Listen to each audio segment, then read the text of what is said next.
Hey, what is up everybody? This is Mark, and today I'm going to walk through the file for the hot air balloon bank with you. As always, I'm going to walk through all the pieces and give you a couple of tips and tricks along the way to make this really easy for you. And I'm always excited to see how you guys put this together, how you paint it, and so forth. So be sure to share some pictures with me when you work with this file. So starting from the left and going to the right, this first piece right here is the back piece. And I want to talk about this for just a moment. You can cut this from either 1/8 inch or 1/4 inch material. That doesn't really matter. Cut it from wherever you like. However, there's a couple things you need to know. First of all, this the view that you're seeing right now should be the back piece. In other words, not the part that faces to the inside of the bank. This should be the one that faces to the outside, because there is this red score line for this arc that I need you to do. Make sure it is scored, not cut, all right? If you cut this, you're going to be very sad. So make sure you cut the black lines and you score this red line, because I'm going to jump over here to the far right.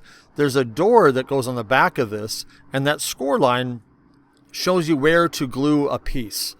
So let's just jump over there.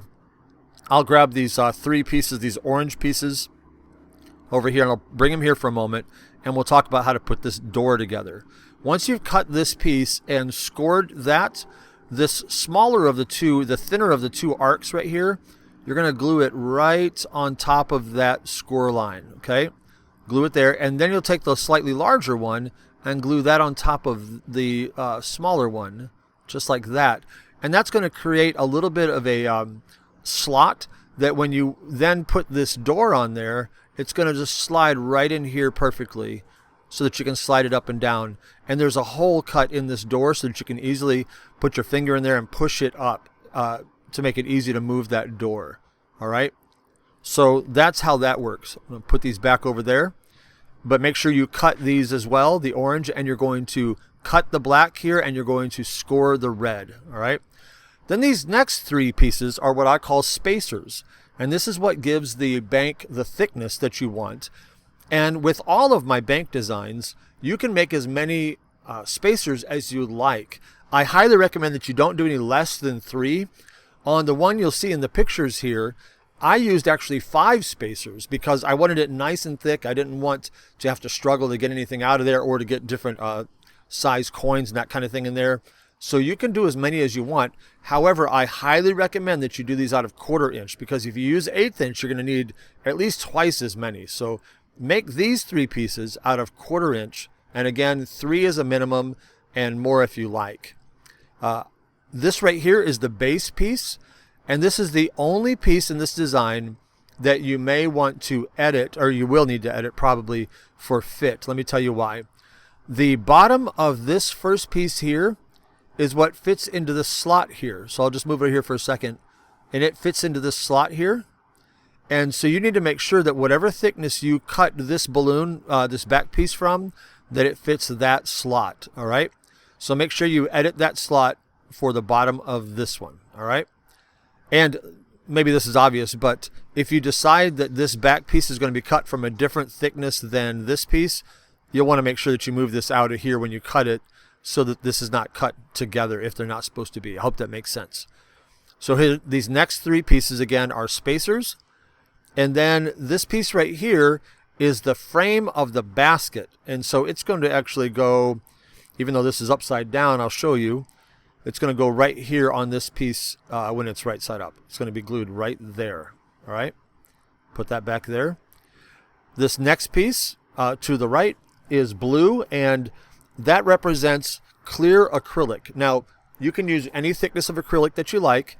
I recommend 1/8 inch because it doesn't need to be thick, but you can do clear. You could do a color if you want.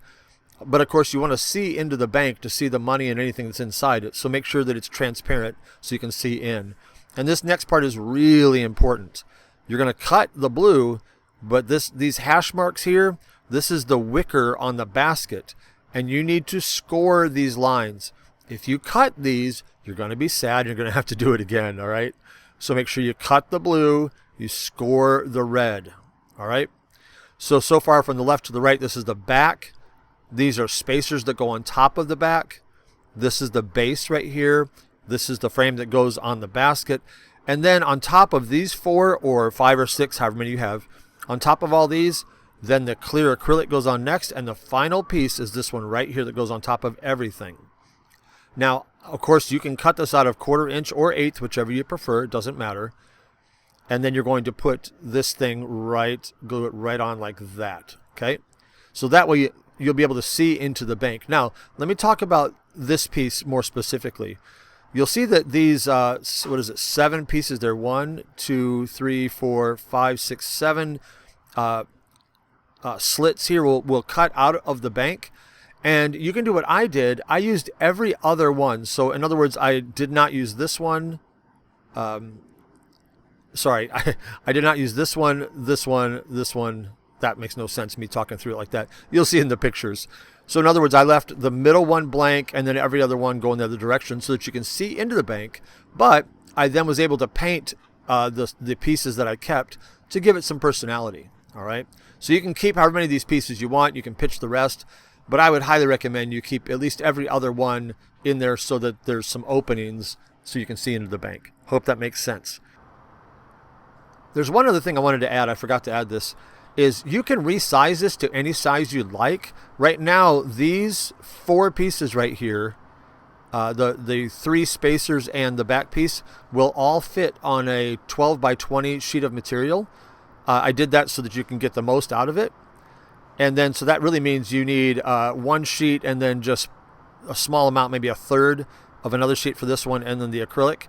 But you can resize this however you want. If you want to make it much bigger, that'd be really cool too. Just remember, when you resize it, this slot right here in the base is going to have to be resized after you resize everything else. So if you do resize, make sure you select everything at the same time, resize it together, and then come back and fix this slot in the base. I think that's about it with the pieces. So again, cut as many of the spacers as you like and have fun with this. Let me know if you have any questions. I would love to see what you make. If you have questions, message me on my Facebook page and I'll take care of you. Until then, have a great time making this, and I'll see you in the next one.